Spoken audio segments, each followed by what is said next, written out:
నామానికి మహిమ కలుగును గాక.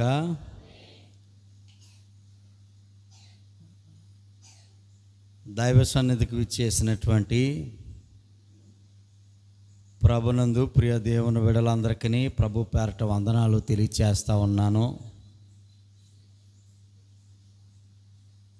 ఈ నెలలో మనకిది ఆఖరి ఆదివారము. మహాదేవుని యొక్క దివ్య సన్నిధి మనకి లాభాన్ని, ఆధ్యాత్మికమైనటువంటి లాభాన్ని, ఆశీర్వాదాన్ని తీసుకుని వచ్చే గొప్ప మందిరముగా, గనుడైనటువంటి దేవదేవుని ఆత్మతోనూ సత్యంతోనూ ఆరాధించడానికి సిద్ధపాటు కలిగి ఉన్నటువంటి విధానాన్ని బట్టి దేవదేవునికి కృతజ్ఞతాస్తుతులు చెల్లిస్తూ ఉన్నాను. చాలా చక్కటి పాటలు సోదరులు నడిపించగా వారితో కలిసి మనం అందరము స్తుతియాగము చేయగలిగాము. అలానే ఈ సమయము వాక్య సందేశం యొక్క సమయం గనుక చెప్పబడుతున్నటువంటి మాటలు దేవుని మాటలు, ఈ మాటల యందు మనం దృష్టి ఉంచి దేవుని మాటలను మనం ఇష్టపడి అంగీకరించగలిగితే మన జీవితాల్లో అద్భుతమైనటువంటి కార్యాలను మహాదేవుడి వాక్యం ద్వారా జరిగించడానికి అవకాశం ఉంది అన్న విషయాన్ని మనం జ్ఞాపకం చేసుకుంటూ ఉన్నాం. ప్రియులారా, గత గడిచినటువంటి వారంలో ఒక పాఠాన్ని మనం నేర్చుకున్నాము. ఆ పాఠం ఏమనంటే ఆకలి తీర్చని అంజూరపు చెట్టు అనేటువంటి పాఠాన్ని మనం నేర్చుకోవటం జరిగింది. అంజూరపు చెట్టుకు ఒక లక్షణం ఉందని, అది కాలానుకూలంగా కాసే ఫలాలు మాత్రమే కాకుండా అకాలమందు కూడా అంజూరపు చెట్టు కాయలు, ఫలాలు కాసే అవకాశము ఉందని కొన్ని లేఖనాలను బట్టి గత వారం మనం నేర్చుకోవటం జరిగింది. అయితే ఈ అంజూరపు చెట్టు ఎవరిని సూచిస్తుంది అని మనం ఆలోచన చేస్తే గత వారము ఇశ్రాయేలు ప్రజలకి, అలానే యెరూషలేము నగరానికి సూచనగా ఈ అంజూరపు చెట్టు ఉందని గత వారం మనం నేర్చుకోవటం జరిగింది. అంత మాత్రమే కాదు, వేషధారులకు, భక్తిహీనులకు గుర్తుగా ఉన్నదని, పైకి మాత్రమే భక్తి గలవారుగా ఉండేవారిని సూచనగా ఉందని, పైకి మాత్రమే నీతిమంతులుగా కనబడుచున్న వారిని సూచిస్తుందని, దేవుణ్ణి ఎరుగుదుము అని చెప్పుకుని ఎరగని వారు స్థితిలో ఉన్నటువంటి వారిని సూచిస్తుందని, ఇలాగా నామకార్థ క్రైస్తవులను, భక్తిహీనులకు, వేషధారులకు నటించి జీవించే వారిని ఈ చెట్టు మనకు జ్ఞాపకం చేస్తుంది అనేటువంటి సంగతులు గత వారం చాలా సంగతులే మనం నేర్చుకున్నాం. అయితే ప్రియులారా, ఈ వారము అదే పాఠాన్ని రెండవ భాగంలో మరికొన్ని సంగతులను మనం ఆలోచించేద్దాము. పరిశుద్ధ గ్రంథం నుండి దేవుడు ప్రతి దాని నుండి ఒక మంచి సందేశాన్ని మనకు నేర్పించబోతూ ఉన్నాడు. చెట్ల నుండి నేర్పిస్తున్నాడు ఆయన, పక్షుల నుండి నేర్పిస్తున్నాడు ఆయన, జంతువుల నుండి పాఠాన్ని నేర్పిస్తూ ఉన్నాడు. ఈ భూమి మీద మన కళ్ళకి కనబడే ప్రతి దానిని ఆధారం చేసుకుని ఆయన పిల్లలకి ఏదో ఒక మంచి సందేశాన్ని నేర్పించే స్థితిలో దేవుడు ఉన్నాడు అనే సంగతిని మనం మర్చిపోకూడదు. ఈ పాఠాల ద్వారా మన ఆత్మీయ స్థితి మెరుగుపరుచుకోవడానికి మనం పరిపూర్ణంగా సిద్ధపడి ఉండాలి.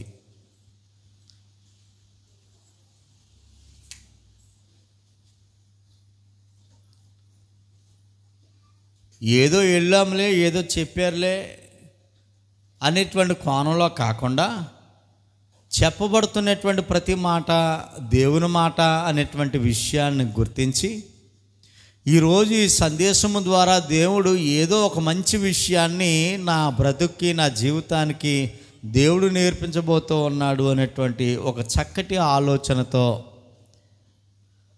మంచి మనస్తత్వంతో దేవుని మాటలను ప్రేమతో స్వీకరించవలసినటువంటి అవసరత మనందరి మీద ఉన్నది. చెప్పండి, ఏ పాఠం నేర్చుకుంటున్నాం మనం? ఆకలి తీర్చని అంజూరపు చెట్టు రెండవ భాగం ఈరోజు మనం నేర్చుకోవడానికి సిద్ధపడుతూ ఉన్నాం. మార్కు సువార్త 11వ అధ్యాయము 12-13 వచనాలు ఆధారం చేసుకుని ఈ సందేశాన్ని మనం గత వారం నుండి నేర్చుకునే ప్రయత్నం చేస్తూ ఉన్నాం. ఒకసారి వాక్య భాగం చదువుకుందాము. మరనాడు వారు బేతనయ నుండి వెళ్ళుచుండగా ఆయన ఆకలిగొని ఆకులు గల ఒక అంజూరపు చెట్టును దూరము నుండి చూచి దాని మీద ఏమైనను దొరికినేమో అని వచ్చెను. దాని వద్దకు వచ్చి చూడగా ఆకులు తప్ప మరి ఏమీ కనబడలేదు. కాలి అనగా అది అంజూరపు చెట్లు పండ్లు కాలము కాదు అన్న విషయాన్ని ఇక్కడ జ్ఞాపకం చేస్తూ ఉన్నాడు. ప్రభునందు ప్రియ దేవుని బిడ్డలారా, విషయాన్ని మనం జాగ్రత్తగా పరిశీలన చేద్దాం. అకాలమందు దేవుడు ఫలాలు లేక ప్రభువారు అంజూరపు చెట్టు యొక్క ఫలాలు ఎదుకున్నట్లుగా మనం ఆలోచన చేస్తాం. అది పండ్లు కాలము కాదు అన్న విషయం అక్కడ రాయబడి ఉన్నది. ఆ సంగతి ప్రభువుకు తెలియదా అని అంటే తెలుసు. పండ్లు కాలము కాకపోయినా అకాలమందు కూడా, అంటే కాలము కాని సమయంలో కూడా, అంజూరుపు పండ్లు కాసే కాలము కాకపోయినా పండ్లు కాసే, అంజూరుపు పళ్ళు కాసే ఒక లక్షణము ఈ అంజూరుపు చెట్టుకి ఉంది. దీన్నే అకాల ఫలాలు అని అంటారు. ఈ విషయాలు గత వారం చాలా విషయాలు నేర్చుకున్నాం. అయితే ఈరోజు ఒక 4 భాగాలుగా ముఖ్య భాగాలుగా కొన్ని విషయాలు ఈ వాక్యాన్ని ఆధారం చేసుకుని మనం నేర్చుకోబోతా ఉన్నాం. రెండో భాగంలో అకాలంలోని తమ ఫలాలు ప్రభువుకి ఇచ్చినటువంటి భక్తులు ఎవరు అన్న విషయాన్ని మనం ఆలోచన చేద్దాం.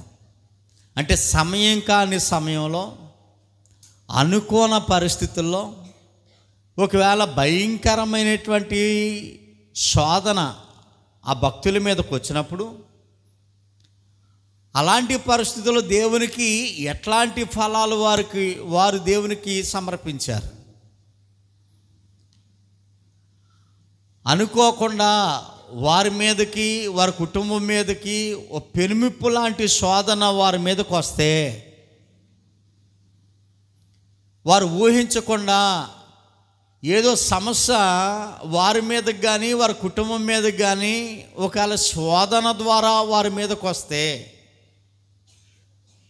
అకాలమందు అనుకోకుండా ఊహించుకోకుండా ఒకవేళ వారి మీదకి శోధన వస్తే, అలాంటి శోధన దినమందు కూడా దేవునికి ఫలాలు ఇచ్చినటువంటి భక్తులు బైబిల్ గ్రంథంలో కొందరు ఉన్నారు. వారెవరు అనేటువంటి విషయాన్ని జాగ్రత్తగా మనం ఆలోచన చేసే ప్రయత్నం చేద్దాము. హెబ్రీ పత్రిక 11వ అధ్యాయంలో అందరూ బైబిల్ గ్రంథాలను తెరిచి జాగ్రత్తగా ఈ వాక్యాన్ని ఆలోచన చేద్దాము. అందరూ గ్రంథాలు తెరవాలి. ప్రతి ఒక్కరూ గ్రంథాలు తెరవాలి. చదువు వచ్చిన బిడ్డలు, మిగతా వాళ్ళు జాగ్రత్తగా వినే ప్రయత్నం చేద్దాం. చూడండి, 11వ అధ్యాయము హెబ్రీ పత్రికలో 17వ వచనాన్ని మనం ఆలోచన చేస్తే అక్కడ ఓ భక్తుడు మనకు కనబడతా ఉన్నాడు. ఆయన పేరేంటి అని అంటే అబ్రహాం. అబ్రహాం గారి గురించి ఎన్నోసార్లు మనం విన్నాం. ఆయన విశ్వాసాన్ని గురించి, ఆయన జీవితంలో ఎదురైనటువంటి సమస్యలను అధిగమించి దేవుని కొరకు నిలబడినటువంటి గొప్ప విశ్వాస యోధుడిగా మనం ఆలోచన చేస్తాం. ఎప్పుడైనా చెప్పుకోవాల్సి వస్తే అబ్రహాం విశ్వాసాన్ని గురించి మనం చాలా గొప్పగా చెప్తాం. అలాంటి అబ్రహాము గారికి అనుకోకుండానే, అబ్రహాం భక్తుడు ఊహించకుండానే అబ్రహాము గారి కుటుంబం చాలా ఆనందంగా ఉంది, చాలా సంతోషంగా ఉందండి. ఎంత సంతోషం అని అంటే, తన కళ్ళ ముందు తన కుమారుడు చాలా సంతోషంగా సందడిగా ఉంటే అబ్రహాముకి, తన భార్యకి, తన ఇంటి పనిచేసే వారికి అందరికీ ఎంత హ్యాపీగా ఉందనంటే, 100 సంవత్సరాల తర్వాత లేని లోటును దేవుడు తీర్చిన విధానాన్ని బట్టి అబ్రహాం భక్తుడు కుటుంబం చాలా సంతోషంగా ఉంటున్నటువంటి సందర్భంలో ఒక శోధన వారి మీదకు వచ్చింది. అది భరించలేని శోధన.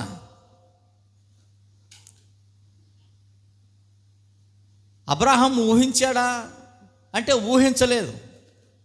కుమారుడికి ఇంత వయసు వచ్చిన తర్వాత దేవుడు కుమారుని బలిమ్మని అడుగుతాడు అని ఏమన్నా ముందుగా ఆలోచించాడా, గ్రహించాడా అంటే అదేమీ లేదు. అనుకోకుండానే అకాలమందే ఊహించనటువంటి సందర్భము లేక శోధన అబ్రహాం భక్తుడు జీవితంలోనికి, తన కుటుంబంలోనికి వచ్చింది. అప్పుడు అబ్రహాం గురించి చెప్తా ఉన్నాడు 17వ వచనంలో, అబ్రహాము గారు శోధింపబడి విశ్వాసమును బట్టి, దేనిని బట్టట? విశ్వాసమును బట్టి ఇస్సాకును బలిగా అర్పించెను అనే మాట అక్కడ చూస్తున్నాం. అంటే అకాలమందు అబ్రహాము అనబడినటువంటి భక్తుడు దేవునికి ఏమి సమర్పించాడు, ఏ ఫలాన్ని దేవునికి సమర్పించాడు అనేటువంటి విషయాన్ని ఆలోచన చేస్తే ఈ వాక్యాన్ని బట్టి విశ్వాసము అనే ఫలాన్ని దేవునికి సమర్పించాడు. అబ్రహాము గారికి ఉంటున్నటువంటి భక్తి ఎంతవరకు అని అంటే, లేక పుట్టినటువంటి కుమారుని కూడా దేవునికి ఇవ్వడానికి అనకంజ వేయలేదని,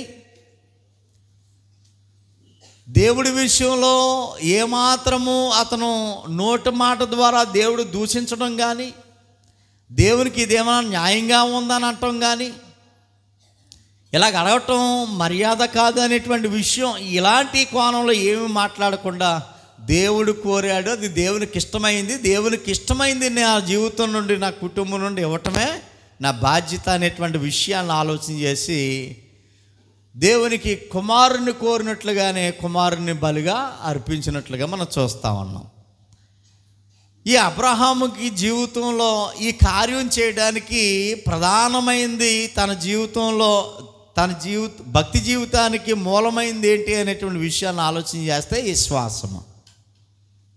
విశ్వాసం లేకపోతే ఏ వ్యక్తి ఏ పని చేయలేడు, ముఖ్యంగా దేవుని పని అసలు చేయలేడు. విశ్వాసం అనేది లేకపోయినట్లయితే దేవుని వద్దకు కూడా రావటం కష్టం అన్నమాట.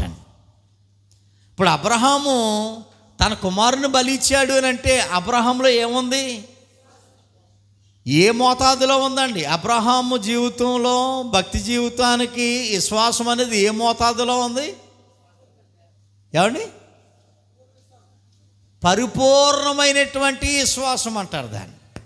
అంటే 100కి 100% ఉన్న కారణాన్ని బట్టి కుమారుని బలిగా అర్పించడానికి అతను సిద్ధపడ్డాడు. అంటే దేవునికి అకాల సమయంలో అనుకోని ఘటన తన జీవితంలో ఎదిగినప్పుడు ఫలాన్ని ఇవ్వడానికి ఇష్టపడ్డాడు. ఏ ఫలాన్ని ఇచ్చేసాడు అతను? దేవునికి ఏ ఫలాన్ని ఇచ్చాడు? విశ్వాసము అనేటువంటి ఫలాన్ని ఇచ్చాడు. కాబట్టి మంచి భక్తుడు, అకాలమందు దేవునికి ఫలాలు ఇచ్చే ఒక మంచి భక్తుడు అబ్రహాం గురించి మనం ఆలోచన చేశాం. అలానే మరొక భక్తుడి గురించి మనం చదువుకోబోతా ఉన్నాము. ఎవరైనానంటే యోబు గారు. యాకోబు పత్రిక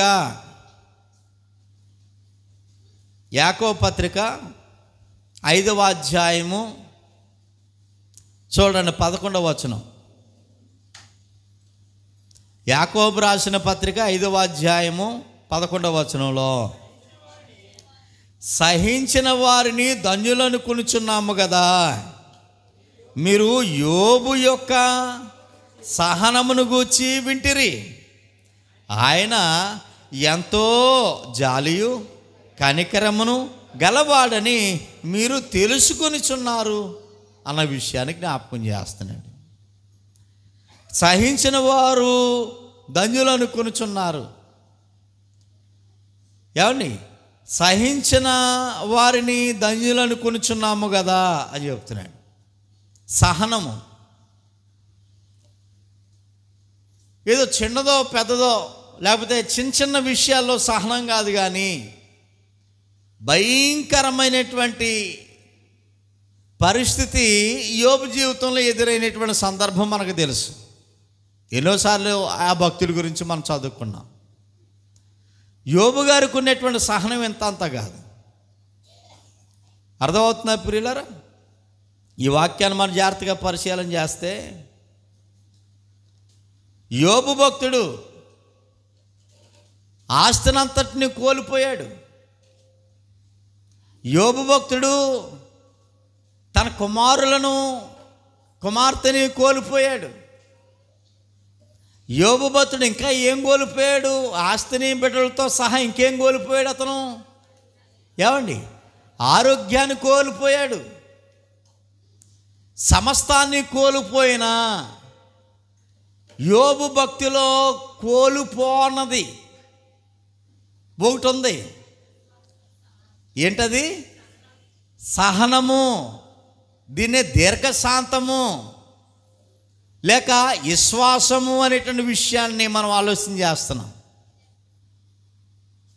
అన్నీ కోల్పోయినా కానీ దేవుడి మీద తనకున్నటువంటి విశ్వాసాన్ని కోల్పోలేదు, దీర్ఘశాంతాన్ని కోల్పోలేదు. ఎందుకు ఈ దేవుడు అనే మాట తన నోటంట ఏనాడు రాలేదు. దేవుని దూషించిన సందర్భాలు, దైవ సంబంధమైనటువంటి స్థితిని దూషించిన సందర్భాలు తన జీవితంలో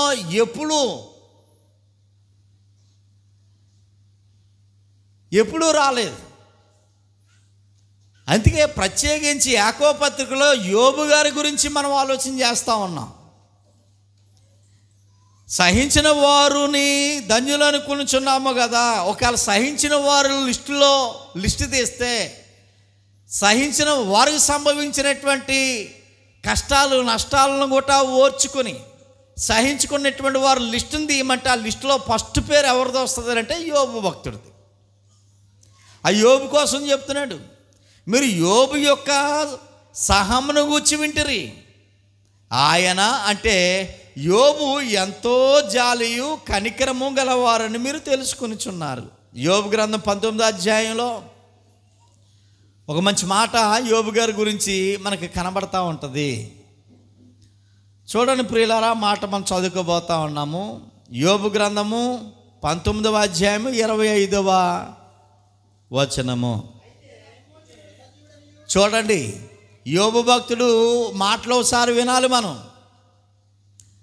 ఈ ఉదయకాల ఆరాధనలో యోబు మాట్లాడుతున్నటువంటి మాటలు బాగా ఉండి చక్కగా ఫ్యాన్ కింద కూర్చుని ఏదో తింటూ మాట్లాడుతున్నటువంటి మాటలు కాదు. యోబు గారు మాట్లాడుతున్నటువంటి మాటలు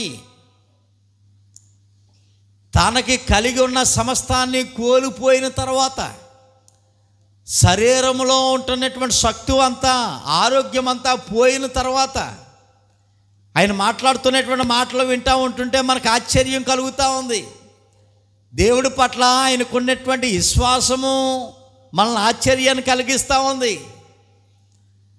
కాబట్టి ప్రియ దేవుని బిడ్డలారా, చూడండి, నా విమోచకుడు సజీవుడు అనే విషయాన్ని జ్ఞాపకం చేస్తున్నాడు. మొదటిగా యోబు భక్తుడు ఏమంటున్నాడంటే, శరీరము నిండా కురుపులు, అరికాలు మొదలుకొని నడినెత్తి వరకు కురుపులతో గోక్కోడానికి గోట వీలు లేని పరిస్థితిలో కురుపులు రస్సులు కారుతూ ఉంటుంటే బూడిద రాసుకుని బూడిదలో కూర్చున్నటువంటి పరిస్థితి. ఇలాంటి అకాల సమయంలో కూడా, అంటే అనుకోనని పరిస్థితి తనకు ఎదురైనప్పుడు కూడా యోబు భక్తుడు దేవునికి ఏమన్నా న్యాయం ఉందా? ప్రతిరోజు మా ఇంటికాడ ప్రార్థన జరిగేది కుటుంబారాధన. అయినా దేవునికి ఏమైనా న్యాయం ఉందా అని దేవుణ్ణి అడగటం లేదండి ఇతను. ప్రతిరోజు యోబు గారి ఇంట్లో ప్రార్థన జరిగేది. మనకి సంవత్సరానికి ఒకసారన్నా ప్రార్థన పెట్టుకోండి అని బ్రతిమలాడుతుంటేనే ఉలుకు పలుకు ఉండలేదు. కానీ యోబు గారి జీవితంలో ప్రతిరోజు ప్రార్థన జరుగుతున్నటువంటి వాని జీవితంలో ఎదురైనటువంటి ఘటన సామాన్యమైనటువంటిది కాదు, భరించలేనటువంటిది. అతను ఏమైనా ఊహించాడా ఇలా జరుగుతుందని? బిడ్డలు చచ్చిపోతారని, ఆస్తి పోతుందని, నాకు అనారోగ్యం వస్తుందని ఏనాడన్నా ఊహించాడా? ఊహించని సంఘటన తన జీవితంలో ఎదురైనప్పుడు దేవుడి మీద తనకున్నటువంటి విశ్వాసము, భక్తి ఏమాత్రం విడిచిపెట్టడం లేదు.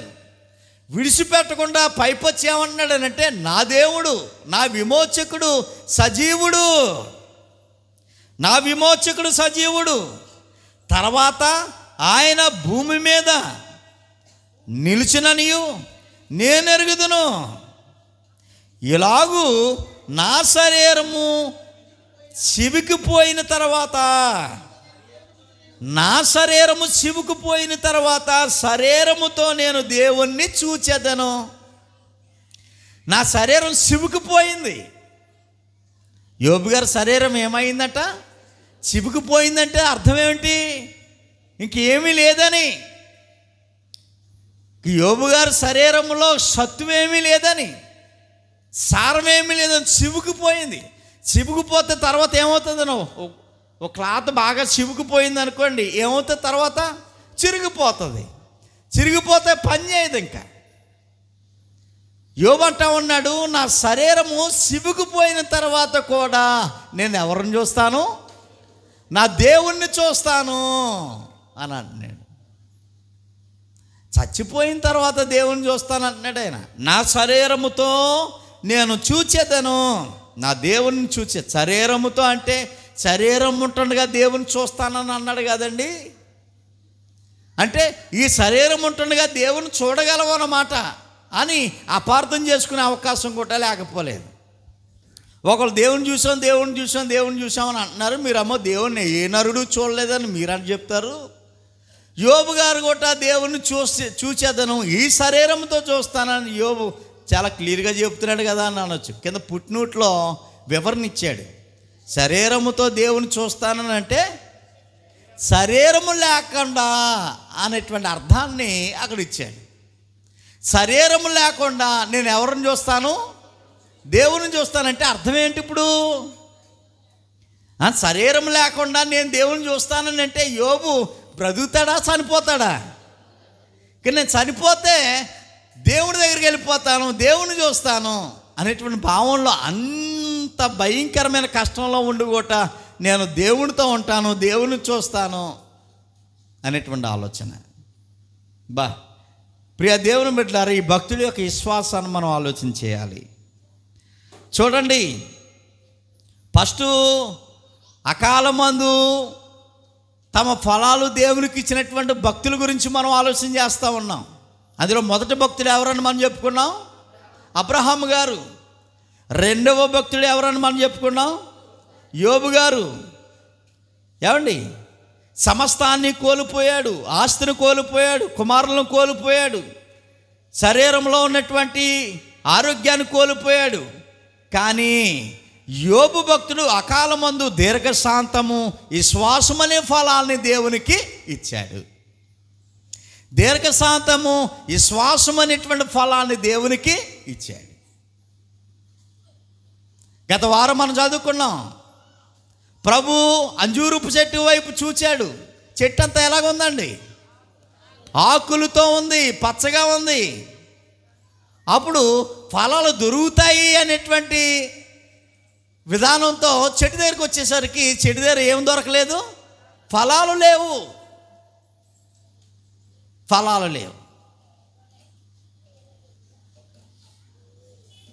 అప్పుడు ఆ దేవుడు ఆ చెట్టుని ఏం చేశాడండి? శపించినట్లుగా మనం చూసాం. అంటే దేవుడు వెతికినప్పుడు ఫలాలు ఫలించే వారిగా మనం ఉండాలి, మన కుటుంబం ఉండాలి అనేటువంటి విషయాన్ని జ్ఞాపకం చేస్తూ ఉన్నాడు. భౌతికంగా మనం బాగుండొచ్చు. గత వారం కూడా ఈ విషయాన్ని జ్ఞాపకం చేశాను. భౌతికంగా మంచి ఇల్లు ఉంటే ఉండొచ్చు, మంచి అందం ఉంటే ఉండొచ్చు, చదువు ఉంటే ఉండొచ్చు, అధికారం ఉంటే ఉండొచ్చు, ఆస్తి ఉంటే ఉండొచ్చు. భౌతికంగా మనకే లోకంలో ఎంతోమంది దేవుణ్ణి ఎరగిన వారికి ఉన్నాయి అన్నీ. కానీ వారి జీవితం నుండి దేవుడు ఆశించే ఫలాలు వారి జీవితం నుండి దొరకవు. దేవుడు ఆశించే ఫలాలు వారి నుండి దొరకకపోయినట్లయితే అది సప్పిపబడే చెట్టుగా ఉంటుంది, అంజూరపు చెట్టులాగా అనేటువంటి విషయాన్ని గత వారం మనం నేర్చుకోవటం జరిగింది. కానీ అకాల మందు గోట ఫలాలు ఫలించే భక్తులు ఉన్నారు. సమయం కాని సమయంలో అనుకోని పరిస్థితి వారి జీవితంలోనికి సంభవిస్తే అలాంటి పరిస్థితుల్లో కూడా దేవునికి ఫలాలు ఇచ్చేవారుగా, ఈ శ్వాసం అనే ఫలాలు ఇచ్చేవారుగా ఇతర భక్తుల గురించి మనం ఆలోచన చేశాము. అర్థమవుతుందా తల్లి? ఈరోజు ఏ వాక్యం నేర్చుకుంటున్నాం మనం? ఏమండి? ఆకలి తీర్చనే అంజూరపు చెట్టు గురించి రెండో భాగాన్ని మనం ఆలోచన చేస్తూ ఉన్నాం. ఇక కొన్ని విషయాలు ఆలోచన చేద్దాం. అన్ని సమయాలలో అనగా అకాలములోనే ఫలాలు ఫలించవలసినటువంటి ఫలాలేంటి? మన ద్వారా ఏ ఫలాలు ఫలించాలని దేవుడు ఆశపడతా ఉన్నాడు. అకాలమందు కూడా ఫలాలు ఫలించాలని దేవుడు ఆశపడతా ఉన్నాడు. ఇంతకీ ఏ ఫలాలు ఫలించాలి అనేదే మనకు. అంజూరపు చెట్టు అయితే అంజూరపు పళ్ళు కాయాలి. కానీ అంజూరపు చెట్టు మన కుటుంబాలకి, మన సంఘానికి, వ్యక్తిగత జీవితానికి సాదృశ్యంగా ఉందని గత వారం మనం చెప్పుకున్నాం. మనం కూడా ఫలాలు ఫలించాలా? దేవుని కోసం ఫలించాలి. ఏ ఫలాలు ఫలించాలి? Very good. ఏమండి? ఆత్మఫలాలు ఫలించాలి. గలతీ పత్రిక, గలతీలకు రాసిన పత్రిక 5వ అధ్యాయము 22వ వచనంలో మనము ఫలించవలసినటువంటి ఫలాలు అక్కడ చాలా అద్భుతంగా ఉన్నాయి. ఇంచుమించు 9 ఫలాలు అక్కడ కనబడతాయి. అందరూ తెరవండి. ఈ 9 ఫలాలు ఖచ్చితంగా అందరికీ వచ్చేసి ఉండాలి. నోట్ అవసరమైతే ఇది మీ ఇంటి గోడ మీద రాసేసుకోవాలండి. ఇంటి గోడల మీద ఈ 9 ఫలాలు రాసేసుకోవాలా, రోజు చదువుతుండాలా. అది మన జీవితంలో ఒక అలవాటు అయిపోయినటువంటి వాక్య భాగంగా ఉండిపోవాలా. గలతీ పత్రిక 5వ అధ్యాయము 22వ వచనం. దయచేసి నాతో కలిసి అందరూ చెప్పే ప్రయత్నం చేయండి. ఆత్మఫలములేమనగా ప్రేమ, సంతోషము, సమాధానము, దీర్ఘశాంతము, దయాళత్వము, మంచితనము, విశ్వాసము, సాత్వికము, ఆశానిగ్రహము. ఈ ఫలాలు ఏ ఫలాలు అని చెప్తున్నారు? ఆత్మఫలాలు ఎన్ని? 9. ఎవరు ఫలించాలి? దేవుని పిల్లలుగా మనం ఫలించాలి. మామిడి చెట్టు మామిడి ఫలాలు, అంజూరపు చెట్టు అంజూరపు ఫలాలు, సీతాఫల చెట్టు సీతాఫలాలు. దేవుని పిల్లలు ఆత్మఫలాలు. ఈ ఆత్మఫలాలు ఎన్ని? కళ్ళు మూసుకుని చెప్పగలరా? నేర్చుకోండి. ఇది అవసరమైతే రాసేసుకోవాలి. ఈ ఆత్మఫలాలు ప్రతి ఒక్కరూ ఈ ఆత్మఫలాలు. అందుకే మీరు మెట్లు ఎక్కేటప్పుడు గోడ మీద రాయించాను. ఇక్కడ మీరు చూసారో లేదో? ఏమండి? ఈ పక్క ఆత్మఫలాలు ఉంటాయి, ఎదురుగానేమో దేవుడు సర్వశక్తిమంతుడు అని రాసి ఉంటుంది. ఎక్కినప్పుడే ఆ వాక్యాలు కనబడాలని.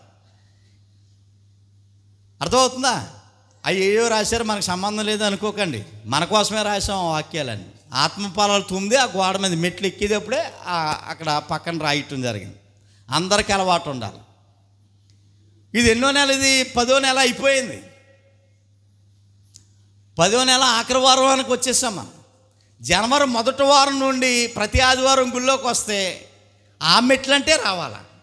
ఒక్కొక్క మెట్టి ఎక్కుతా ఒక్కొక్క వాక్యం చదువుకున్నాం అనుకోండి, ఆత్మఫలాలు 9 చదివేసుకుంటాం మనం.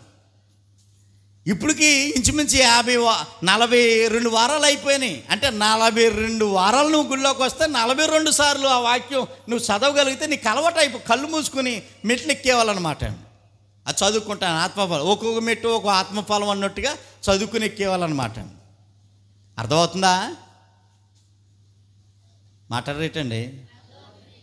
అర్థం చేసుకునే ప్రయత్నం చేయండి. కాబట్టి ప్రియ దేవుని ఇంకో విషయాన్ని చెప్తాం మేము.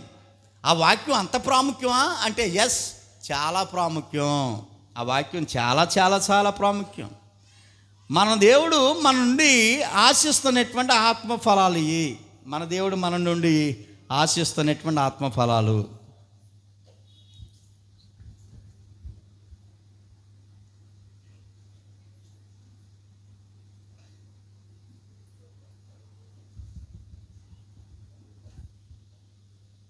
ఈ ఆత్మఫలాలు దేవుని పిల్లలు ఫలించాలి అనబడినటువంటి ఒక మంచి ఆలోచన దేవుడు మనకు అనుగ్రహించాడు. అయితే ఒక విషయాన్ని మీకు జ్ఞాపకం చేస్తూ ఉన్నాను. ఈ ఆత్మఫలాలు అనంటే దేవుని మనస్సు, దేవుని గుణలక్షణాలు, దేవుని స్వభావం, దేవుని స్వరూపం. ఈ ఆత్మఫలాలు 9 ఎవరి జీవితంలో అలవాటు అయిపోతాయో, ఈ ఆత్మఫలాలు కలిగినటువంటి వారు, ఆత్మఫలాలు చదవటం రావటం కాదు, వారి జీవితంలో ఈ ఫలాలు సార్థకం అవ్వాలి. చదవటం వచ్చేసింది, కళ్ళు మూసుకుని నేను చెప్పేయగలనండి అని అంటే వచ్చినట్టు కాదు. ఈ ఆత్మఫలాలు 9 మన అనుదిన జీవితంలో ఇది సార్థకం కావాలి. అనుసరణ అనేటువంటిది ఉండాలి. ఉండటం వల్ల ఏమవుతుందంటే దేవుని మనసు మనం కలిగిన వారుగా ఉంటాం. ఆత్మఫలాలు వచ్చిన బిడ్డలు అంటే ఆత్మఫలాలు కలిగి జీవించే బిడ్డలు దేవుని మనసును కలిగి ఉంటాం. అంత మాత్రమే కాదు, దేవుని గుణగణ లక్షణాల్లోకి మనం చేరిపోతాం. దేవుని యొక్క స్వభావంలోనికి, దేవుని స్వరూపంలోనికి మనం వచ్చేస్తాం. దేవుని హృదయానికి దగ్గరగా, దేవుని మనసుకు దగ్గరగా. అప్పుడు నిజమైనటువంటి దేవుని పిల్లలుగా మారిపోయే అవకాశం లేకపోలేదు. అందుకే ఆత్మఫలాలు మనం ఫలిస్తే ఆ ఫలాలు దేవుడు ఎదుగుతున్నాడు మన నుండి. దేవుడు ఒకవేళ మన నుండి ఎదిగితే ఈ ఆత్మఫలాలు ఎదుగుతాడు. ప్రేమ అనేటువంటి ఫలం నీలో ఉందా? ఉందండి, నాలో ఉంది. నా కూతురిని నేను చాలా బాగా ప్రేమించుకుంటాను. నా కూతురికి ఏమి లేకపోయినా నాకు కష్టపడి అప్పు చేసినా కొంటాను. నా కొడుకుని నేను చాలా బాగా ప్రేమించుకుంటాను. అది ప్రేమ కాదు.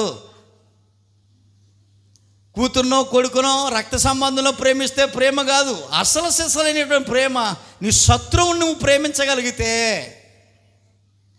అది ప్రేమ అని యేసుప్రభు వారు కొండ మీద ప్రసంగంలో 7వ అధ్యాయంలో చెప్పాడు. ఆయన నీ శత్రువుని నువ్వు ప్రేమించగలిగితే దేవుని ప్రేమ నీలో ఉన్నట్టు. వాస్తవానికి పాపం చేయటం వల్ల సాతానుడికి మిత్రులను అయిపోయాం, దేవునికి శత్రువులను అయిపోయాం. పాపం చేయటం వల్ల, ఆజ్ఞను అతిక్రమించడం వల్ల దేవునికి దూరం అయిపోయాం, శత్రుత్వం పొంది సాతానుడికి మిత్రులం అయిపోయాం. అంటే ఇప్పుడు దేవునికి మనం ఎవరో పాపం చేయటం వల్ల శత్రువులం. అయినా దేవుడు మనల్ని ప్రేమించాడా? చెప్పాలి మీకు అర్థమైతే. శత్రువైన మానవుల్ని దేవుడు ప్రేమించాడా? ప్రేమించాడని ఎలా తెలుస్తుంది మనకి? దేవుడు మనల్ని ప్రేమించాడని ఎలా చెప్పగలం? మనం దేవునికి శత్రువులం. పాపం చేసిన ప్రతి మనిషి దేవునికి శత్రువు. దేవుడు మనల్ని ప్రేమించాడు. దేవుడు ప్రేమ మన యందు ఉందని ఎలా చెప్పగలం? అంతకంటే త్యాగం ఎవరైనా చేస్తారు? తన కుమారుని మన కొరకు బలిచ్చాడంటే ఎంత ప్రేమ ఉంటే కుమారుని మన కొరకు బలిస్తాడు? అంటే శత్రువులను ప్రేమించే ప్రేమ దేవుని ప్రేమ. అలాంటి ప్రేమ నీలో ఉంటే ఆత్మఫలాల్లో మొదటి ప్రేమ నీలో ఉన్నట్టు, మొదటి ఫలము నువ్వు దేవుని కొరకు ఫలించున్నట్టు. అర్థమవుతుందా ప్రియులారా? మా అమ్మకు చీర కొన్నాను, మా నాన్నకు సొక్కే కొన్నాను, నా కూతురికి బట్టలు కొన్నాను, నా కూతురిని కొడుకుని చాలా బాగా ప్రేమించుకుంటాను. అది ప్రేమ లెక్కలో రాదు, అది పేగుబంధం. అంతే, పేగుబంధం. అది అందరూ. ఒక కాకి ప్రేమిస్తూ ఉంది తన కూతురిని, కాకి పిల్లని. కోతి ప్రేమిస్తూ ఉంది కోతి పిల్లల్ని. కుక్క ప్రేమిస్తూ ఉంది కుక్క పిల్లని. నువ్వు అదే కోణంలో నీ పిల్లలు నువ్వు, నా పిల్లల్ని నేను ప్రేమించుకుంటే అది ప్రేమ అవ్వదు. ప్రేమ అనేది దేవుడు ఎలాగైతే శత్రువులను ప్రేమించాడో అలానే మనం కూడా శత్రువులను ప్రేమించగలిగితే నిజంగా నువ్వు దేవునికి ప్రేమ అనేటువంటి ఆత్మఫలాన్ని సమర్పిస్తున్నట్లు లెక్క. దేవుడు ఒకవేళ అంజూరపు చెట్టు దగ్గరకు వచ్చి ఫలాలు ఎతికాడు, ఫలాలు ఇవ్వలేకపోయింది, అందుకని శపించాడు. అలా నీ నుండి దేవుడు ఒకవేళ ఫలాలు ఆశించి నీ దగ్గరకు వచ్చి నీ దగ్గర ఫలాలు వెతికితే, ప్రేమ అనే ఫలం లేకపోయినట్లయితే శపించబడతాం. సంతోషం అనేటువంటి ఫలం లేకపోతే, సంతోషం అనే ఫలం లేకపోతాం ఏంటి? టీవీ చూస్తా సంతోషిస్తాం, ఏదైనా మంచి తింటే సంతోషిస్తాం, ఏదైనా కొనుక్కుంటే సంతోషిస్తాం. ఆ సంతోషం కాదు. నువ్వేదో కొనుక్కుని నువ్వేదో తిని నువ్వు డ్యాన్సులు వేసి నువ్వు సంతోషపడితే సంతోషమే కాదు. నీ శత్రువు నీ పగవారు ఏదన్నా సంతోషంగా ఉంటే వారిని చూసి సంతోషించి వారితో నువ్వు ఏకీభవించగలిగితే అది దేవుడు కోరే సంతోషము, అదే ఆత్మఫలాల్లో సంతోషం. అర్థమవుతున్నా ప్రియులారా? నీ శత్రువు ఒకవేళ ఏదన్నా సంతోషంగా ఉండగలిగితే నువ్వు ఏకీభవించగలుగుతున్నావా? వారి కొరకు నువ్వు ప్రార్థన చేయగలుగుతా ఉన్నావా? వారు ఎప్పుడు సంతోషంగానే ఉండాలనేటువంటి భావన నీలో ఉందా? లేకపోయినట్లయితే సంతోషమైనటువంటి ఆత్మఫలం నీలో లేదు. ఒకటి దేవుడు వచ్చి నీ కోసం ఫలాలు అడిగితే, ప్రేమనే ఫలం లేకపోయినా, సంతోషం అనే ఫలం లేకపోయినా, దీర్ఘశాంతం అనే ఫలం లేకపోయినా, దయ అనేటువంటి ఫలం లేకపోయినా, మంచితనం కానీ, విశ్వాసం కానీ, సాత్వికం కానీ, ఆశా నిగ్రహం కానీ, ఈ ఫలాలు లేకపోతే అంజూరపు చెట్టుకి ఫలాలు లేవు. ప్రభు ఏం చేశాడండి? అలాగే మన దగ్గర కూడా ఫలాలు లేకపోతే దేవుడు ఏం చేస్తాడని అర్థమవుతుందండి. దానికి అర్థం అదేనండి. ప్రభువు మనల్ని చూసినప్పుడు ఫలాలు లేవు అనుకోండి, ఆత్మఫలాలు లేవు, ఏం చేస్తాడండి ఆయన? అంజూరపు చెట్టు జరిగినట్టుగానే మనకి జరుగుతుంది. అందులో ఏమాత్రం సందేహము లేదు. మనం దీవించబడాలి, శపించబడకూడదు. మనం ఆశీర్వదించబడాలి, అనేకులుగా ఆశీర్వాదకరంగా ఉండాలి. మనం శపించబడకూడదు, మనం శపించబడకూడదు. శపించబడేలాగుంటే గుళ్ళోకి రావాల్సిన అవసరతే లేదు, భక్తి చేయవలసిన అవసరతే లేదు. మన మీద ఒకవేళ ఉన్న చాపవచనం ఏదన్నా ఉన్నా, కీడున్నా, దోషం ఉన్నా, పాపం ఉన్నా, అదంతా అరించిపోయి ఆశీర్వాద దశలోనికి మనము మన పిల్లలు మన కుటుంబాలకు వెళ్ళిపోవాలి. మామూలుగా ఉన్నప్పుడు కాదు, అకాల మందు ఒకవేళ ప్రభు ఫలాలు అడిగితే ఇచ్చే సామర్థ్యత, ఇచ్చే స్థితి, ఆత్మీయ స్థితి మనకు ఉండాలి. అలాగే ఎవరిచ్చారు గతంలో? అకాల మందు ఫలాలు ఎవరిచ్చారు? అబ్రహాం అనే భక్తుడు ఇచ్చాడు. ఇంకెవరిచ్చారు? యోబు అనే భక్తుడు ఇచ్చాడు.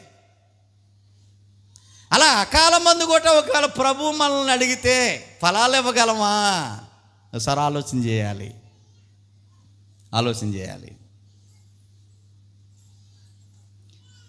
ఫలించాలి అంటే ఏం చేయాలి అనేది కూడా మనం ఆలోచన చేద్దాం తర్వాత భాగంగా. ఫలించాలి అని అంటే ఏం చేయాలి?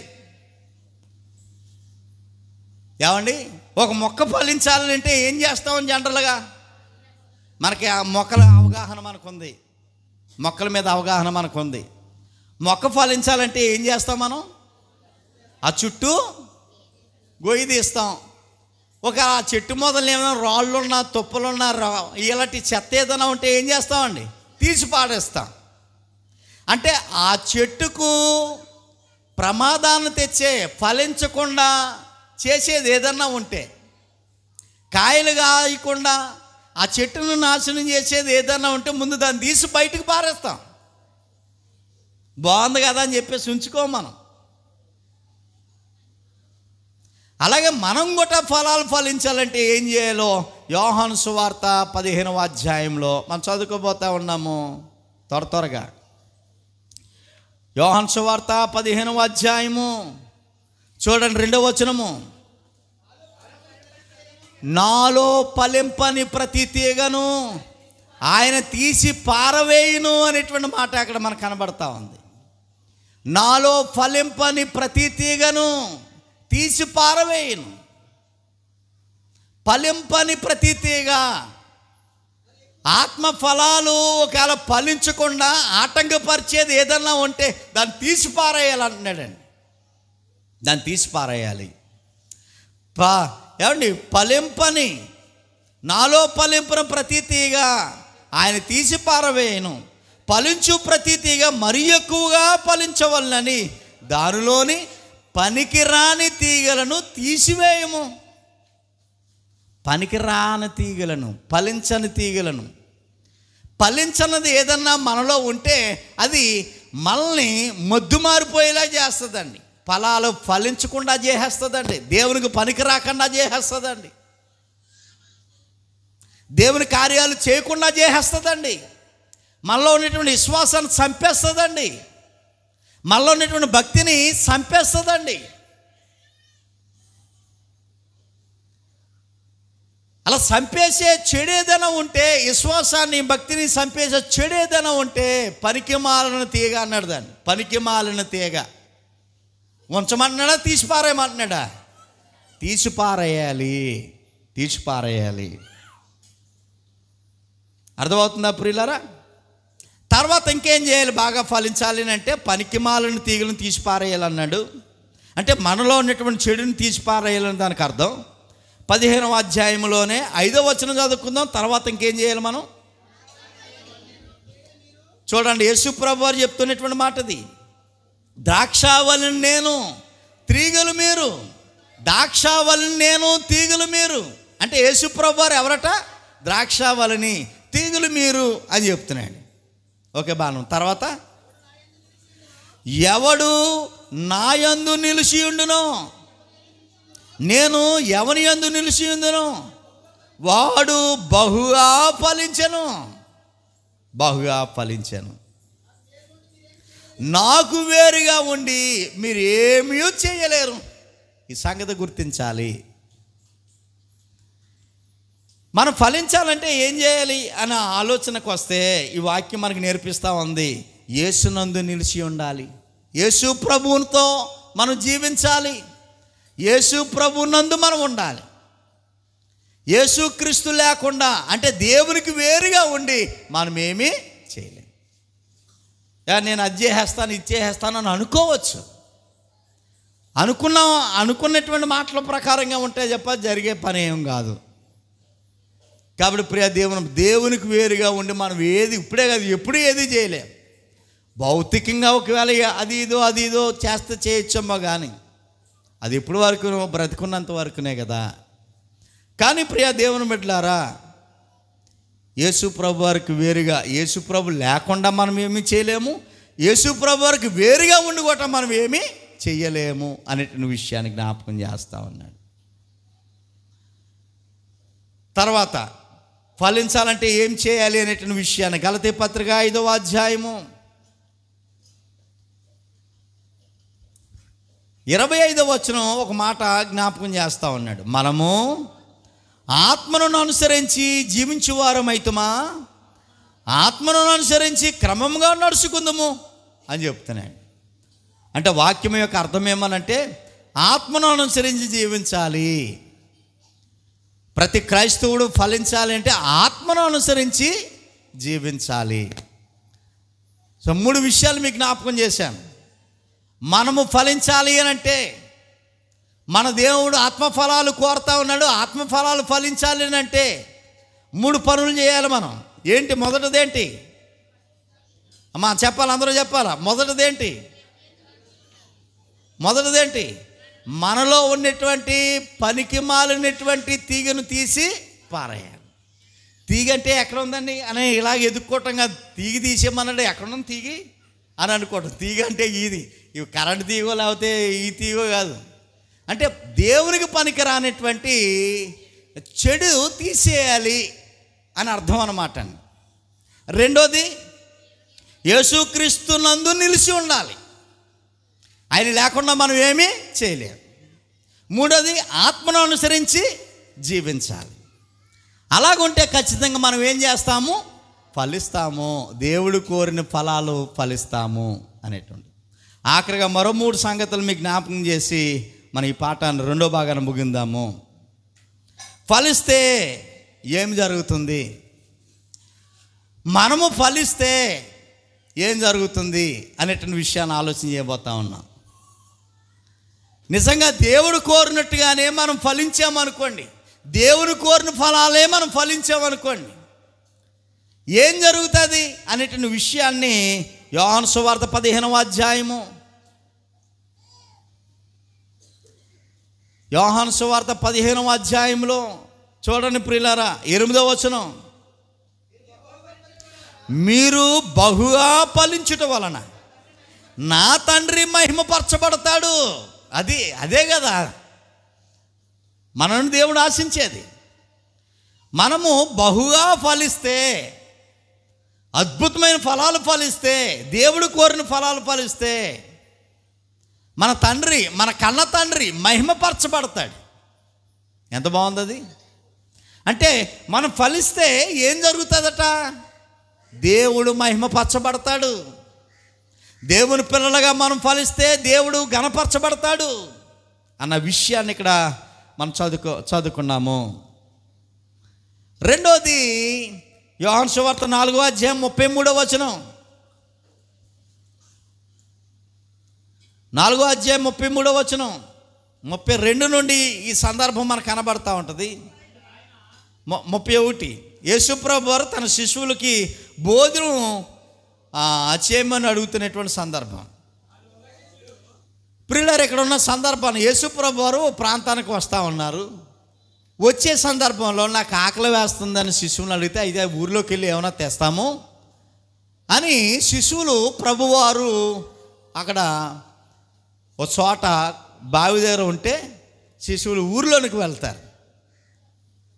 ఈలోగా ఏం జరుగుతుందంటే, సమరయ స్త్రీ నేలకు రావటం, ఆమెకు వాక్యాన్ని బోధించటం, ఆవిడ మార్పు చెంది ఊరిలో మనుషులందరినీ తీసుకురావటం.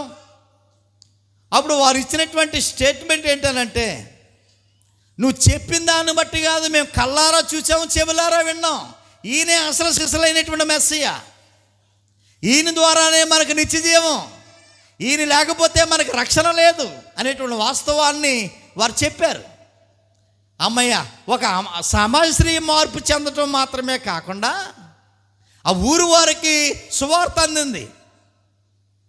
అప్పుడు వరకు ఆకలిగా ఉన్నటువంటి యేసుప్రభు వారు సందర్భం జరిగి ఒక పాపి రక్షణ పొందిన తర్వాత ఎక్కలేనటువంటి ఆనందము, సంతృప్తి ప్రభుకు వచ్చేసింది. ఆ తర్వాత శిశువులు వచ్చారు ఆహారం పట్టుకొని, ప్రభా రండి భోజనం చేద్దరు కానీ అని శిశువులు ప్రభువుని అడిగితే, అప్పుడు ప్రభువు చెప్తున్నటువంటి సందర్భం 32, 33 వచనాల్లో మనకు కనబడతా ఉంది. అందుకు ఆయన, భుజించుటకు మీకు తెలియని ఆహారం నాకు ఉన్నదని వారితో చెప్పాను. వారికి తెలిసిన ఆహారం భోజనం, కానీ ప్రభువుకి తెలిసినటువంటి ఆహారం ఆత్మీయ ఆహారం. మీకు తెలియని ఆహారం అదే ఆత్మీయ ఆహారం. అది నాకు దొరికింది, కడుపు నిండుగా ఉంది, సంతృప్తిగా ఉన్నాను. అంటే ఆత్మ సంబంధమైనటువంటి ఫలాలు ఫలిస్తే మన ప్రభువు లేక మన దేవుడు సంతృప్తికరంగా ఉంటాడు అనేటువంటి విషయం ఇక్కడ మనకు అర్థమవుతా ఉంది. ఎబ్రీ పత్రిక 6వ అధ్యాయము. ప్రియులారా, నేను మళ్ళీ అడుగుతాను, ఏదో చెప్పుకుంటా పోతున్నాళ్ళే, మనం అలా కాసేపు కూర్చుని పోతే సరిపోద్దని అనుకోవద్దు. మనం ఏదో నేర్చుకోవాలి దేవుని సన్నిధానానికి వెళ్ళి అనే భావనతో, మంచి ఉద్దేశంతో మనం అందరం ఉండాలి అనేటువంటి విషయాన్ని జ్ఞాపకం చేస్తున్నాను. ఎబ్రీ పత్రిక 6వ అధ్యాయము 7వ వచనంలో ఫలిస్తే ఏం జరుగుతుందో అనేటువంటి విషయాన్ని జ్ఞాపకం చేస్తానండి. ఎలాగంటే, భూమి మీద తన మీద తరచుగా కురియు వర్షమును త్రాగి ఎవరి కొరకు వ్యవసాయము చేయబడునో వారికి అనుకూలమైన పైరులను ఫలించుచు దేవుని ఆశీర్వాదము పొందెను. అర్థమవుతుందండి? అనుకూలమైనటువంటి పైరును ఫలించుచు, ఫలించేవారికి ఏముందట? దేవుని ఆశీర్వాదము పొందుతారు. ఫలించేవారు దేవుని ఆశీర్వాదాలు పొందుతారు అనేటువంటి విషయం. ఫలిస్తే ఏం జరుగుతుందట? మూడోది, దేవుడి ఆశీర్వాదాలు ఇందులో 3 విషయాలు మీకు జ్ఞాపకం చేశాను. ఫలిస్తే ఏం జరుగుతుంది? మొదటిది, దేవుడు మహిమపరచబడతాడు. ఫలిస్తే ఏం జరుగుతుంది? రెండవది, ఏమండి, మనం ఫలిస్తే దేవుడు సంతృప్తి పొందుతాడు. మూడవది, మనం ఫలిస్తే ఏం జరుగుతుంది? దేవుడి ఆశీర్వాదాలు ఫలించే వ్యక్తి పొందుకుంటాడు. ఫలించే వ్యక్తి పొందుకుంటాడు. కాబట్టి ప్రియ దేవుని బిడ్డలారా, మనం గత వారం ఈ వారం ఏ పాఠం నేర్చుకున్నాం? ఆకలి తీర్చని అంజూరపు చెట్టు 2వ భాగం. ఒక విషయాన్ని మనం జ్ఞాపకం చేద్దాం. ఈరోజు అకాల మందు కూడా దేవుని కొరకు ఫలించినటువంటి భక్తులు ఉన్నారని మనం నేర్చుకున్నాం. ఎవరు ఆ భక్తుల పేర్లు చెప్పండి? 1 అబ్రహాము గారు, 2 యోబు గారు. ఇంకా చాలామంది ఉన్నారు. ప్రస్తుతానికి ఆ వ్యక్తులు 2 చాలని మనం చెప్పుకున్నాం. ఓకేనండి.